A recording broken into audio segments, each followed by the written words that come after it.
नमस्कार दोस्तों, आज ये मेरी पहली वीडियो होने वाली है जिसमें मैं आपको सुनाऊंगा एक ऐसी हॉरर स्टोरी जो आप सुनेंगे ना तो डर जाएंगे और आप सवाल करेंगे क्या ऐसे भी हो सकता है। तो इस कहानी को पूरा जरूर सुनिएगा। ये कहानी है यूपी के एक शहर की, जहाँ एक परिवार रहने के लिए एक रेंट पे घर ढूंढता है जो कि इनके स्कूल के, इनकी दुकान के और इनके बाजार आसपास हो। एक इन्हें घर मिलता है जो इनकी अंडर बजट होता है, तो ये घर फाइनल कर लेते हैं और ये उसमें अपना सामान शिफ्ट कर लेते हैं। जब ये उस घर में रहना स्टार्ट करते हैं तो इन्हें रहते हुए 15 दिन होते हैं। अचानक उनके सिस्टर के लड़के की शादी थी, तो ये सभी लोग उस शादी में जाते हैं। लेकिन जो उनका बड़ा लड़का था, जो कि हमारी इस कहानी में मेन है, जिसका नाम है अमित, उसने बताया कि वो शादी में नहीं जाता है। क्योंकि उनके घर में माता की मूर्ति स्थापित कर रखी उन्होंने। अगर वो उसमें जाएगा तो मंदिर की पूजा नहीं हो पाएगी, जिस वजह से वो शादी में जाना कैंसिल कर देता है। शादी में उसके पेरेंट्स कुछ 3-4 दिन के लिए गए होते हैं, तो वो फर्स्ट डे उस घर में जब रुकता है अकेला, तो दिन तो वो जैसे तैसे करके काट लेता है। रात होती है। अमित की आदत थी कि वो खाना हमेशा 9 बजे के बाद ही खाता था। तो रात के समय जब 9:30 बजते हैं तो वो सोचते हैं कि अब खाने का समय हो चुका है, तो मैं खाना खा लेता हूँ। तो वो खाना लेके आता है और खाना जैसे ही खाने के लिए बैठता है तो तुरंत ही लाइट चली जाती है। अब ये उसके लिए फर्स्ट टाइम था, तो वो खाना छोड़ के और अपने बाहर आ जाता है। अब वो बाहर जैसे ही आता है तो उसे थोड़ी देर बाद में, जैसे कि 11:30 बजते हैं, 12 बजते हैं, तो जैसे ही 12 बजते तो उसे एहसास होता है कि उसके घर के अंदर जहाँ उसका खाना रखा हुआ था वहाँ पे कोई आया है और उसके खाने को खा रहा है। ये वो देख के डर जाता है। वो पूछता है कौन है भाई, कौन है मेरे घर में, कौन है जो खाना खा रहा है मेरा। वो देखता है लाइट मार के, तो उसे कोई नहीं दिखता है। अब उसके लिए तो ये नॉर्मल नहीं था कि भाई ऐसा कुछ हो सकता है। फिर वो ये सोचता है कि यार पता नहीं क्या था। अब मैं आपको एक छोटी सी बात बता देता हूँ, उसके घर का थोड़ा स्ट्रक्चर बताता हूँ। जैसे कि उसका घर था, मेन डोर है, उसके अंदर जाते हैं तो लेफ्ट साइड में एक गैलरी थी और एक सामने बिल्कुल ही सीढ़ियाँ थी और बगल में उनके वॉशरूम था। जो लेफ्ट साइड के में उनकी गैलरी थी उसमें एक हॉल था। उसके हॉल के अंदर एक रसोई और एक कमरा और था जिसमें उन्होंने माता की मूर्ति स्थापित करी हुई थी, यानी कि एक छोटा मंदिर था। अब वो हॉल में था, उसका खाना हॉल में था, तो वो अपनी पूरी इंसिडेंट सोचता है कि यार ये मेरे साथ क्या हुआ। और दूसरा, वहाँ पे एकदम बारिश का मौसम हो रहा था, यानी कि बाहर बारिश है, अंदर डर का माहौल है। वो पहली रात तो काट लेता है। दूसरे दिन वो अपने दोस्त को बुलाता है कि यार आज मेरे घर पे रात को रुकते हैं, यहीं पे खाना खाएंगे और यहीं पे रात को सोएंगे, अपने गेम खेलेंगे रात को। अमित की उम्र तकरीबन 22 साल थी। वो उसका दोस्त आता है जिसका नाम अजय था। अजय और अमित एक साथ रुकते हैं। अमित को पता था कि रात का समय लाइट जरूर जाएगी, तो अमित अजय से कहता है कि यार चल खाना खा लेते हैं, पर आज जल्दी। वो कहते हैं यार जल्दी क्यों, लेट खाएंगे। वो कहता है नहीं यार अभी खा लेते हैं। तो वो कहता है ठीक है भाई खाना खा लेते हैं अपन। तो वो खाना खाने के लिए मान जाता है। खाना खा लेते हैं। खाना खाने के 10 मिनट बाद अमित वॉशरूम के लिए चला जाता है और अजय अपना फ़ोन चार्ज लगाने के लिए मंदिर वाले कमरे में आता है। अजय को लगता है कि कोई रसोई में आया है और घूम रहा है, तो अजय को लगता है कि वो अमित है। तो कहता है अमित यार पानी पिला दे यार, 10 मिनट हो गए मुझे, तू पानी पिला दे। तो 2 बार बोलता है पानी पिलाने के लिए, तो वहाँ पे कोई रिस्पॉन्स ही नहीं मिलता। वो जाके देखता है तो उसे कोई नहीं दिखता। कोई बात नहीं, मैं पी लेता हूँ। तो पानी पीता है, जब से मंदिर में से किसी की आवाज़ आती है, मंदिर वाले कमरे में से। फिर वो वहाँ पे गुस्से से बोलता है यार अमित तू तो यार सही है, मैं तेरे को पानी मांग रहा, तूने मुझे पानी नहीं पिलाया। फिर वो वहाँ जाके देखता है तो समित भी नहीं दिखता। फिर वो समझ जाता है कि यार कुछ तो गड़बड़ है, अब मैं यहाँ पे नहीं रुकूंगा। तो वो तुरंत बाहर जाके अमित अमित बोलता है। तो वहाँ से अमित आता है वॉशरूम में से। अमित कहता है यार क्या हुआ, क्यों चिल्ला रहा है। वो कहता है यार मैं तेरे को कब से आवाज़ मारूं, तू कहाँ था। वो कहता है यार मैं तो वॉशरूम में था, मैं बाथरूम करके हाथ पैर धो रहा था। वो कहता है यार मेरे को लगा तू अंदर है। वो कहता नहीं यार मैं तो बाहर था। वो कहता है यार तू चल मेरे साथ, मेरे घर चल, तू यहाँ पे मत रुक। तो वो मना कर देता है यार नहीं नहीं तू जा। वो भी समझ आता है कोई तो बात है, जब ये डर रहे तो उसको भेज देता है। वो कहता है यार रात हो रही है, तू घर जा, मैं आ जाऊँगा या तू रुक जा। वो कहता है मैं तो रुकूंगा नहीं, अगर तुझे मेरे साथ चलना है तो तू चल।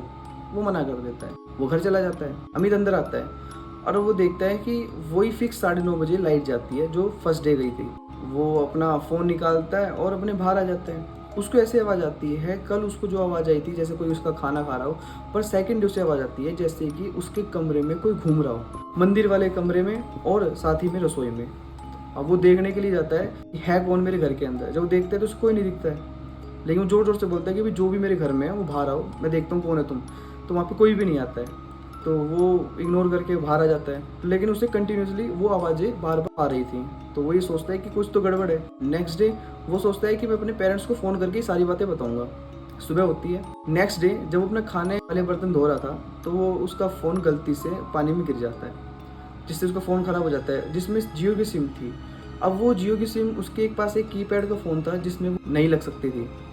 अब जिसके कारण वो अपने पेरेंट्स को फ़ोन नहीं कर सकता था। अगर वो किसी पड़ोसी के फ़ोन से बताएगा तो पड़ोसी को भी पता लग जाएगा कि इनके घर में ये बात है। तो वो ये चाहता था कि ये बातें पड़ोसी को ना पता लगे, कहीं ये घर हमसे कोई खाली ना करवा ले। इस वजह से वो किसी को बताता नहीं है और वो सोचता है कि कोई बात नहीं, 1-2 दिन की बात है, मैं आज भी यहाँ पे रुक के देखता हूँ। तीसरे दिन वो पूरी तैयारी में रहता है। वो अपने पास एक मोमबत्ती, अपने कीपैड वाला फ़ोन और एक डंडा और साथ में एक हनुमान चालीसा रखता है और वो पूरी तैयारी के साथ बैठा होता है। जैसे 9:30 बजते हैं लाइट जाती है, क्योंकि बाहर बारिश का मौसम था, जिस वजह से अमित को बाहर का कुछ भी सुनाई नहीं दे रहा था और ना ही अंदर से किसी को बाहर कुछ सुनाई दे रहा था। साथ में अमित ने एक काम किया था, उसने रात को लाइट जाने से पहले अपने मंदिर वाले कमरे का गेट बंद किया, साथ में रसोई का गेट बंद किया, जिसका दरवाजा हॉल में खुलता था। दोनों दरवाजे उसने बंद किए और वो अपने हॉल वाले दरवाजे में बैठ गया। अचानक थोड़ी देर बाद में उसे उसके कमरे में से आवाज़ें आती है, जैसे उसके कमरे में कोई घूम रहा हो। इतनी आवाज़ें आती हैं कि वो चिल्लाने लग जाता है कि जो भी कोई है सामने आओ, मेरे सामने आओ। तो वो आवाज़ें तेज़ हो जाती हैं और आवाज़ तेज़ होती होती वो रसोई में पहुंच जाती है। मतलब रसोई से कमरे में दोनों जगह आवाज़ें आ रही थी। इतना इंटेंस माहौल हो जाता है कि वो बहुत ज़्यादा डरने लग जाता है और ज़ोर ज़ोर से चिल्लाने लग जाता है और वो नर्वस हो जाता है बहुत ज़्यादा और चिल्लाने लग जाता है कि भाई जो भी है सामने आओ, सामने आओ। तो जब कोई रिप्लाई नहीं मिलता, जब वो हनुमान चालीसा पढ़नी स्टार्ट कर देता है ज़ोर ज़ोर से, जैसे हनुमान चालीसा पढ़ता है तो वो आवाज़ें अचानक से कम हो जाती है आनी और वो सोचता है कि शायद कुछ असर हो रहा है हनुमान चालीसा का। तो जैसे ही वो रुकता है, अचानक से कमरे में से कोई चीज़ धीरे से चल के रसोई में आई है और अचानक से रसोई का दरवाज़ा ज़ोर से खुलता है और पूरा गेट खुल जाता है। अमित देखता है कि रसोई में जो सीट होती है जिस पे गैस रखी हुई थी, वहाँ पे एक आदमी खड़ा है जिसका चेहरा दीवार की तरफ है और उसकी पीठ अमित की तरफ है। अमित उसको डंडा लेके धमकाने के लिए होता है कि भाई जो भी है तू, वही मेरे घर से बाहर निकल, तू मेरे घर में कैसे आया। वहाँ से किसी के घुर्राने की आवाज़ आती हैं।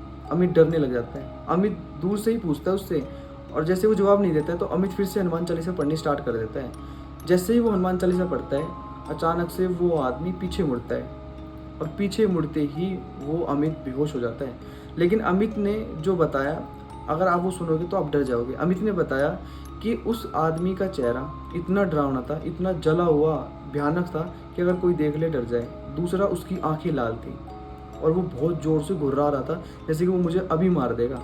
और मैंने ये नज़ारा देखते ही मैं बेहोश हो गया वहाँ पे। जैसे मैंने ये नज़ारा देखा, मैं वहाँ पे बेहोश हो गया। जिसके बाद मुझे सुबह होश आता है जब मैं सुनता हूँ कि मेरे गेट के बाहर पड़ोसी है और मेरा दोस्त आया हुआ है जो ज़ोर ज़ोर से गेट को खोलने की कोशिश कर रहा है। जब वहाँ पे मैं जाता हूँ, जब सब मुझसे पूछते हैं कि बेटा तू इतनी देर से अंदर क्या कर रहा था, तूने दरवाज़ा नहीं खोला, क्या हुआ तेरे साथ, तब मेरे से मेरी वजह पूछते हैं अंदर से इतनी लेट आने की। मैं उन्हें सिर्फ यही बताता हूँ कि मैं थोड़ा बीमार था, इस वजह से नहीं आया, क्योंकि उसको लगता था अगर उसने ये बताया तो पड़ोसी मकान मालिक को बताया कि घर खाली ना करवा ले। ये सब करके वो सब पड़ोसियों को घर भेज देता है और अपने दोस्त से उसका फ़ोन लेकर अपने पेरेंट्स को फ़ोन कर देता है और उन्हें सारी बातें बताता है। जब उसके पेरेंट्स घर पर आते हैं तो वो उसकी बात का यकीन कर लेते हैं और उसके पापा किसी गुरुजी को लेने के लिए चल जाते हैं। गुरुजी या तांत्रिक या पंडित जी, कुछ भी कह सकते हैं उन्हें। उसकी मम्मी, उसकी बहन और उसका छोटा भाई और साथ में अमित, चारों लोग घर पे अकेले होते हैं। फिर अचानक रात के समय जैसे 9:30 बजने वाले होते हैं, उसका भाई रसोई में जाता है। जब अमित अपने भाई को रोकता है वहाँ पे जाने के लिए, क्योंकि उसको पता था कि 9:30 बजने वाले हैं और उसका असर स्टार्ट होने वाला है।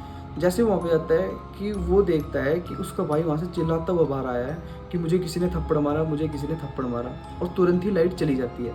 जब अमित 5 मिनट के लिए फ्रीज हो जाता है, उसे कुछ पता ही नहीं लगता कि उसके साथ हुआ क्या 5 मिनट के अंदर। जब उसके अचानक से होश आता है, जब वो देखता है कि वो अचानक से रसोई की सीट के पास जाके लगा है, लेकिन उसे चोट लगने से वो बच जाता है और वो तुरंत ही पीछे मुड़ के देखता है। अचानक से उसके पीछे सामान गिर जाता है। वो ही समझ आता है कि उसका असर स्टार्ट हो चुका है। वो तुरंत ही अपने कमरे में भागता है जहाँ वो माता वाला कमरा था, वो अपने भाई को ढूंढने के लिए। जब वो देखता है उसकी बहन और उसका भाई उस कमरे में है, तो वो अपनी बहन भाई को देखने के लिए जाता है। जब अचानक उसकी मम्मी हॉल में से भागते हुए उस कमरे में आती है और जोर से कहती है कि हनुमान चालीसा पढ़ो, हनुमान चालीसा पढ़ो। जब जोर से वो हनुमान चालीसा चारों लोग पढ़ते हैं तो किसी से भी सही से हनुमान चालीसा नहीं पढ़ी जा रही थी, क्योंकि इतनी जोर से वो चीज़ें घूम रही थी। जो भी वो चीज़ थी वो बहुत तेज घर में घूम रही थी और सभी सामानों को इधर उधर फेंक रही थी। तो सभी चारों लोग डर जाते हैं। अचानक से उसके पापा किसी गुरुजी को लेके आते हैं और तुरंत ही गेट खोलकर अंदर आते हैं। और जब वो माहौल देखते हैं तो वो सभी दंग रह जाते हैं वो चीज़ देख के। तुरंत ही गुरुजी अपनी तंत्र विद्या से कुछ ऐसा करते हैं कि वो चीज़ थोड़ी कंट्रोल होनी स्टार्ट हो जाती है। और वो गुरुजी तुरंत ही सभी को एक एक ताबीज पहनाकर उस बच्चों को सभी को बाहर भेज देते हैं। उसकी मम्मी, अमित और उसके पापा, वो तीनों घर में थे। और अमित इसलिए घर में था क्योंकि उसने सबसे पहले उस चीज़ को महसूस किया था। जब वो सभी तीनों लोग मिलकर वो चीज़ को देखते हैं जो उस घर में थी, वो देखते हैं कि उस घर में एक शैतान का वास था। जो उस घर में आता है वो उन सबको मार देता है। तो वो गुरुजी उसको जैसे तैसे करके हैंडल करते हैं अपनी विद्या से, सबको उस शैतान से बचाने की पूरी कोशिश करते हैं। अचानक से वो शैतान उनके सामने प्रकट होता है। वो जैसे दिखता है ना, जैसे अमित को दिखा था ना, वैसे ही उसके पापा मम्मी को दिखा। तो सभी लोग दंग रह गए उस चीज़ को देख के कि वो इतना भयानक शैतान था। जैसे अमित ने बताया था सेम वैसा ही था, वो जला हुआ, लाल आंखें, भयानक से हाथ पैर उसके। तो गुरुजी उसको जैसे तैसे कंट्रोल करते हैं, उसको शांत करते हैं। और फिर गुरुजी सबको एक ही बात कहते हैं कि कल सुबह इस घर को तुम खाली कर दो, नहीं तो ये शैतान सबको मार देगा, क्योंकि ये शैतान का घर बन चुका है। शैतान यहाँ से नहीं जाएगा, बल्कि तुम्हें यहाँ से निकलना होगा। अमित और उसके पेरेंट्स अगले दिन उस घर को खाली करके छोड़ के चले जाते हैं। ये इंसिडेंट उनकी ज़िंदगी का सबसे बड़ा इंसिडेंट बन गया था, क्योंकि वो इतना डरावना, इतना हॉरर एक्सपीरियंस था उनके साथ और उसकी फैमिली के साथ, जो उनको आखिरी दम तक याद रहेगा। अगर आपको ये रियल हॉरर स्टोरी पसंद आई है तो चैनल को सब्सक्राइब करें और इस वीडियो को लाइक ज़रूर करें। कमेंट में बताएं कि आपको ये वीडियो कैसी लगी।